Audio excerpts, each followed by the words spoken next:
Yes, good evening, viewers, ladies and gentlemen.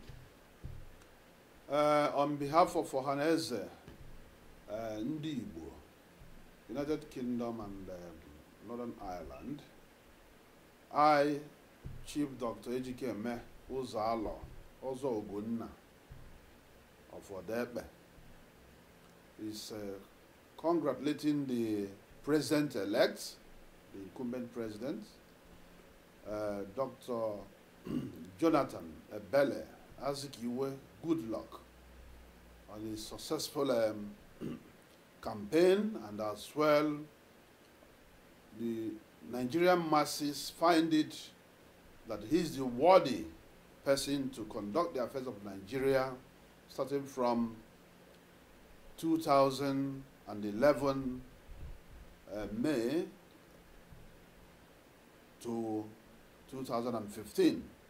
And on behalf of Haneze in London, I'm sending my congratulatory message to the President-elect, Dr. Jonathan Goodluck.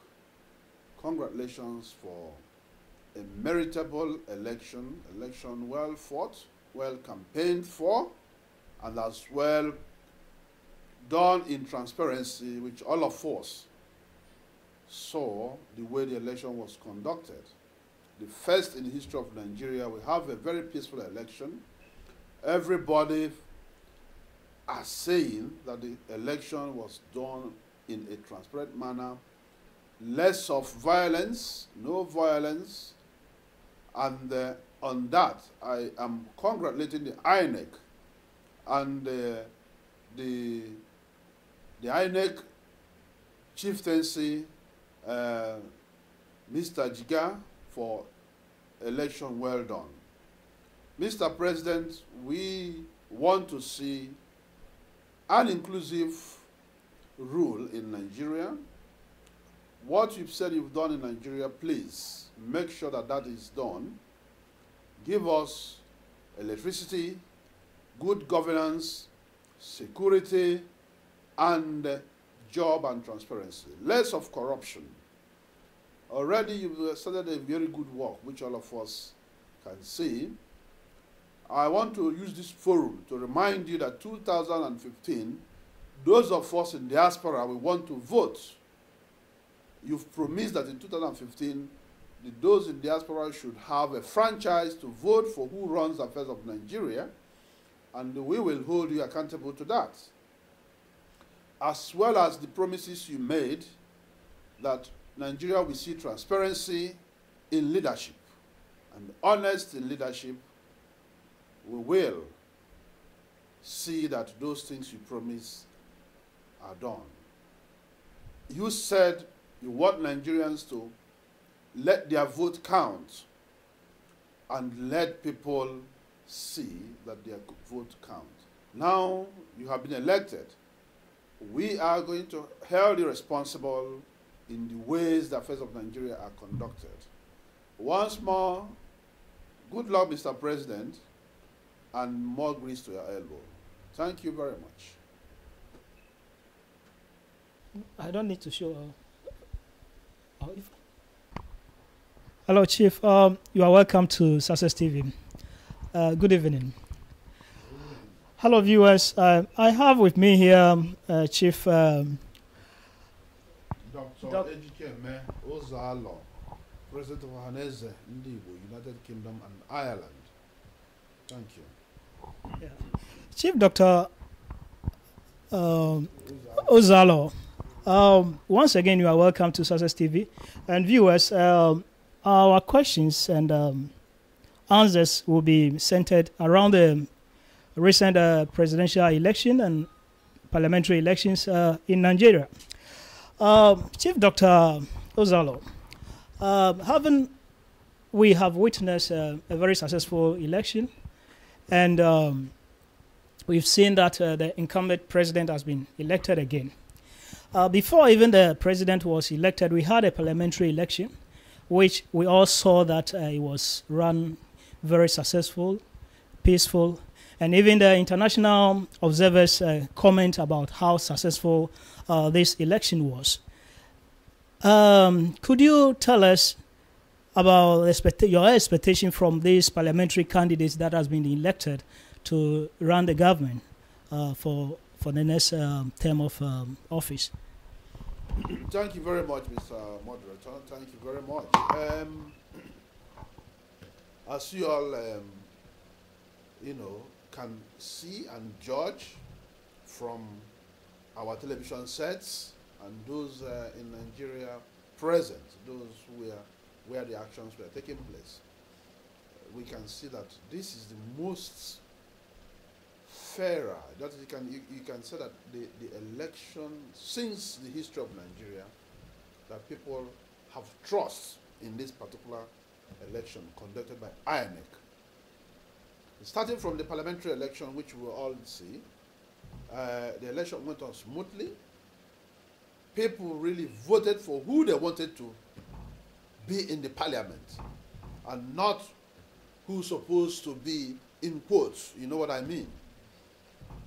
If not, people like the Speaker of the House wouldn't be losing an election in Nigeria.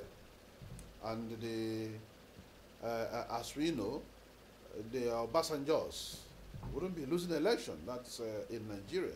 But people's vote counted this time around. People went out, stood quietly in the line, and voted for who they want to represent them in the parliament. Seeing that, and seeing the way election was conducted, that has never happened in the history of the whole Nigeria, where people were accredited, voted quietly, peacefully, they stood in the line, the queue, and after that, if you want to sit down, or if you want to remain in the area of the vote, the polling station, wherever, to wait for the vote to be counted, you are allowed to stay as far as you are there peacefully, so that people see how the counting of votes proceeded. This time, we are not hearing that somebody just came in and then they gunshots everywhere and they have to, take the ballot box and run away and all those things. And after that, you hear noises and the rumors and the people stuffing the ballot papers. Nobody has said that. And I still wait to see who will come and give us otherwise. So I, on that note, congratulate the INEC and the chieftain of INEC, Mr. Jiga, for a fair conduction of that election. And that we should hold high. Let it be an example for the future of the elections coming in Nigeria. Henceforth, if we move on from there, you will see that Saturday election went fine. The presidential election, I was following the events as they were happening. And we have never been so proud to be Nigerians, to see that it is possible to happen in Nigeria, where you can conduct a free and fair election in Nigeria. Even the international observers, they were all praising. I was so gobsmacked, if you will use that word, to hear from an observer from Kenya that they are going to learn from Nigeria the way this election went forth, the way we conducted the election, and using our youth service corps. As we say to Nigerians, keep it up and let not spoil what we have started. We can do it. It's being done everywhere in the world. Why can't it happen in Nigeria? Is our own so different from other places? So, well done the way the election were conducted, and well done INEC. We are still expecting more from INEC because we still have gubernatorial election, state house election coming forth. Thank you, Mr. Moderator. Thank you, Chief. My next question is centered around the good governance. During the campaign for the parliamentary election, the incumbent president, President Goodwill Jonathan, In his one of his statements, he made mention to the electorate that if they elected the right people to parliament, they will see good governance. From this statement, what are your expectations for this president, and what are your contributions that if we have, as you said in your speech, that we've already had people that were elected by the electorates, people that were elected not of any bias or any crooked means. The right people were elected into parliament. Now the incumbent president has also been elected again. So from his speech, that if we elected the right people were elected to parliament, we'll see a good governance. What is your expectation, and what advice would you give to this the new president and the parliamentarians and all the ministers who will be working together with him at this very time? Chief, thank you. Yeah, thank you very much. You see, good governance starts from good election. When you conduct your election in a proper way, without fraud, without any means of rigging, you will choose good people to run the affairs of the country. Those who will come and work for Nigerians, work for their constituencies, work to represent their people, fight for the interest of those they are looking after, those who voted them in power. Because what was happening before is that our vote doesn't count. After you vote, people, they will go and formulate a result and then announce who they want to. So, if we want a good governance, put the right people in place. Now, me and you can proudly go to Nigeria and stand for an election. If people find us worthy to represent them, they will vote for us.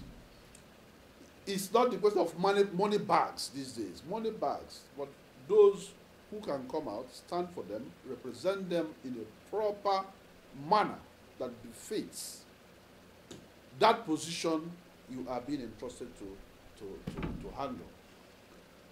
First and foremost, our parliamentarians are supposed to come out and do their job. It's not a question of now coming to fight to have their own share. No. Let's move Nigerian forward. It's checks and balances. That is in the principle of democracy. You know, you checkmate the president's affairs. The parliamentarians do their own parliamentarian. Put good policies, good notions, pass the policies as they're supposed to be. The most important one is security for the country. Make sure that there is a good security, that people can move and work freely in Nigeria without fear or favor. And fight to eliminate corruption, because that is the root of all evil in the country. After that, the advice to the president is to uphold his promise of good governance. Good governance, we want electricity as he has already promised. We want roads. We want houses for people, for poor people. We want jobs. Let there be industries where people can go and work. And the security, the most important. If we have all these basic principles, foreigners can come and invest in the country, and we see Nigeria prosper, develop the country. And all this centralization of development should be separated, dispersed in different parts of the country. While we are building Abuja to be a capital city, develop Enugu, develop Onitsha, develop Kavanchan, develop Meduguri, so that there will be even development. By so doing that, there will be no cluster of people in one place. Like in Lagos or in Abuja, you can't even walk on the streets, or Onitsha, where everything is clustered. Then health and safety issue comes in because people have no good houses. People are sleeping in the shanks. no good roads, no water running for them, no good sanitation.